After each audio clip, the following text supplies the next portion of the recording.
the community development plan which you're considering tonight. It will curtail without not outright eliminate the possibility of this planned residential development in the future. I mean, who in their right mind is going to invest in and develop property next to an oil field?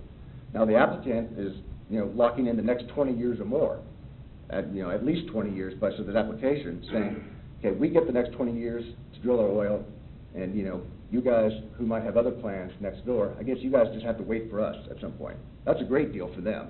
Not so good for other investors in this area that all of a sudden now have to sit and wait because this one application has been allowed to go forward with something completely different than what was planned and envisioned for the area.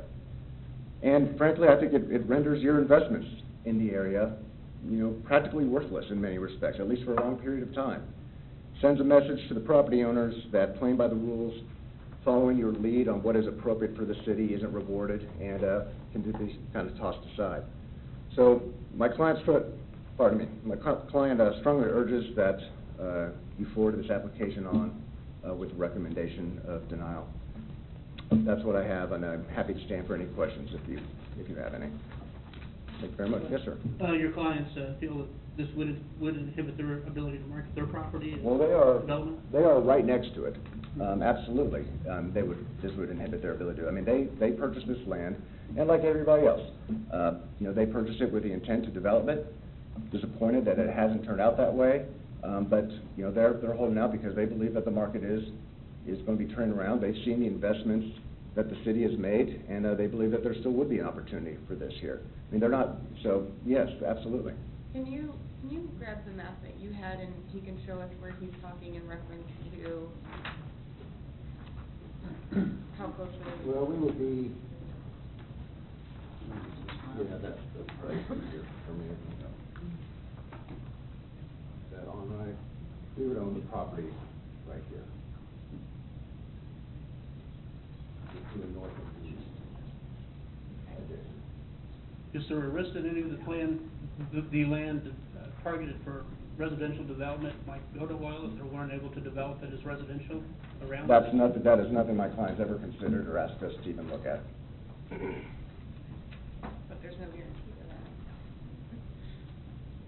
that. I mean, if there's no guarantee, but they have not come forward with an application, and they've asked that I come here and speak publicly to you about what their intent for the development is. Is there any data that would show from, I haven't lived in Gardner for 4 years, so I don't know, but where some of these other neighborhoods that had the oil wells and then they were plugged and residential was built on them, that neighboring land value decreased because of the oil wells that were drilled adjacent to it? We don't have that information tonight. I don't know if we'd be able to find that information. That is something we could look for. I don't have that, and I'd also say, again, that's saying, well, you other adjacent landowners, here's what you have to do then. Wait in line, wait 20 years, then you'll be okay. Then you can go forward with maybe the project that you want. But until then, we're going to let somebody else do something different with their land. And I don't think my client should have to wait. If it's ready for development, it should be able to do it and have followed the comprehensive plan and bring that to this commission. Thank you for your attention tonight. I appreciate it. Well, I guess proceed.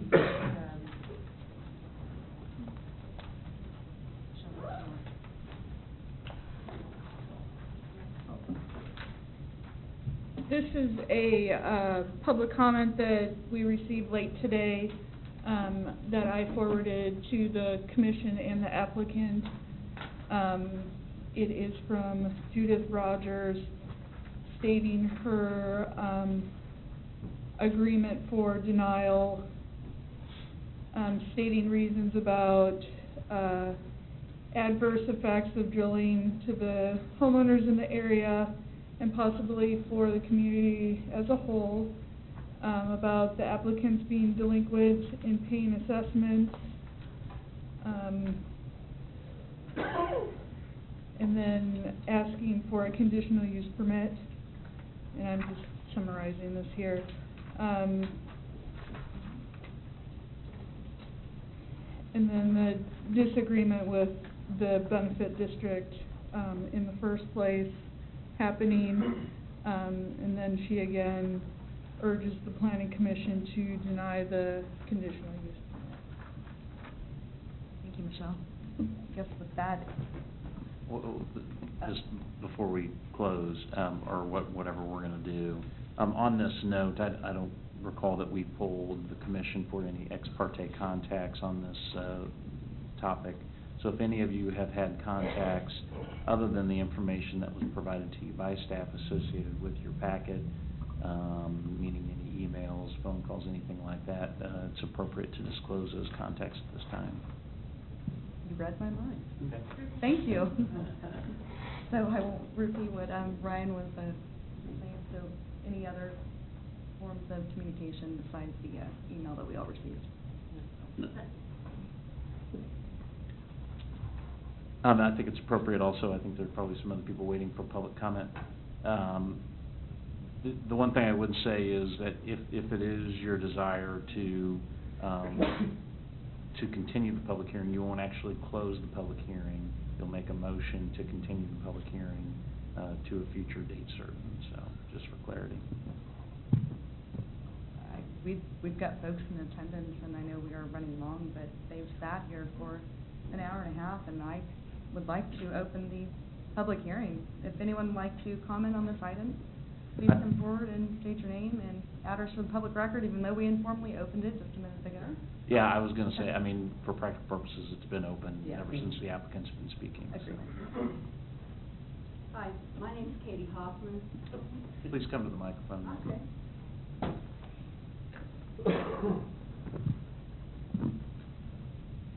My name's Katie Hoffman, and I just wanted to let you know that where I live, I've lived for 36 years.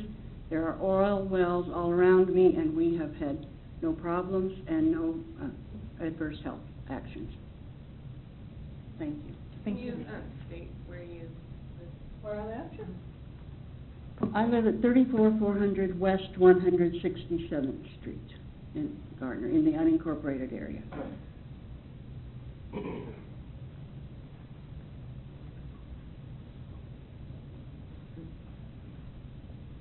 Hi, I'm Terry Atwell. I live at 35260 West 146th Street. We're actually here for something else other than what you guys are talking about, but I just want you guys to know we live, have built 20 years ago, how we live. Tons of oil wells. I'm not for or against this project. I'm just here to give you information. We don't suffer from the oil wells. We don't have health issue. I raised our children out there.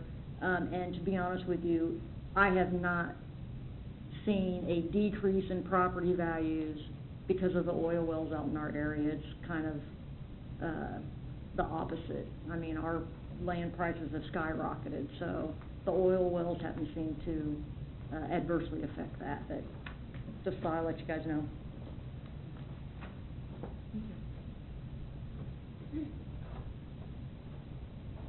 Any others that wish to speak? Is there a motion to close the public hearing?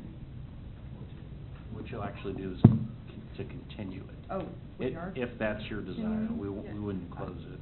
I would like to make a motion to continue. I just think we have a lot of unanswered questions, and while I agree that we put a lot of resources into the future of Gardner, I don't necessarily feel comfortable as a commissioner just flat out denying this without having some additional questions. So I don't have a calendar in front of me, but I think we need a specific date. The next meeting is, August 26th. So I'd just like to make a motion to continue, CUP 1401 conditional use permit for gas and oil wells until August 27th.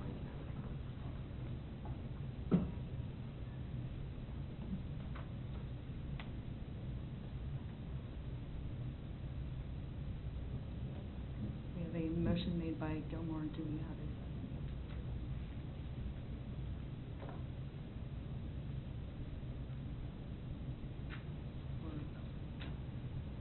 For lack of a second,